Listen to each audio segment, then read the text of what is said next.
How to use Kinemaster on your YouTube videos or your presentation.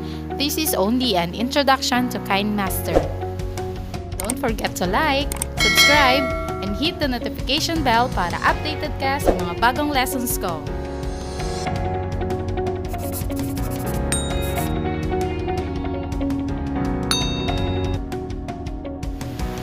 The first step is open your Kinemaster app. See and plus icon on your Kinemaster app. Just click the button and there you go. There are 3 available sizes in there, but we will choose 16 by 9. To choose background, just tap the background icon. If you want to replace your background, just tap the media icon. Click again the background. You can choose different backgrounds in there.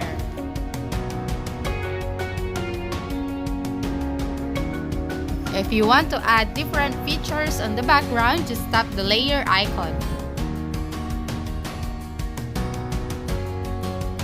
There are 5 inputs in the layer icon. These are the media, effects, overlay, text, and handwriting. Media if you want to add videos and photos. Effects if you want to add effects. Overlay if you want to add stickers, animated stickers, and GIFs. Text if you want to add text, and handwriting if you want to write something.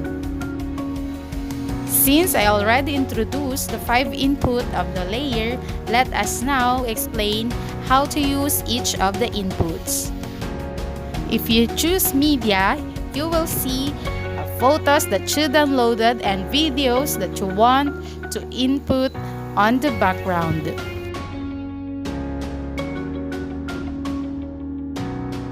In the effects section, you will see the downloaded effects, and if you want to add effects, you will download it there.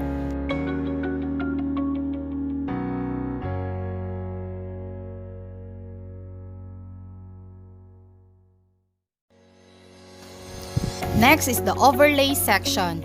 You will see the downloaded stickers, animated stickers, and GIFs. If you want to download more, you can download it there.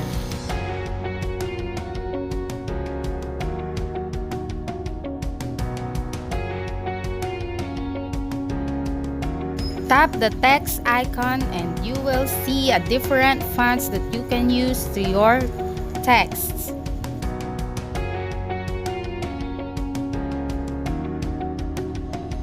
In the handwriting section, you can just use your hand in writing.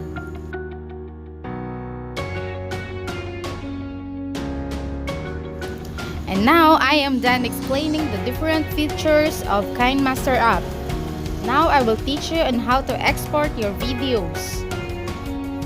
To export your videos, just tap the export button at the top and at the bottom. Now your video is being exported to your gallery. Thank you for watching, guys! Don't forget to like, subscribe, and hit the notification bell para updated ka sa mga bagong lessons ko.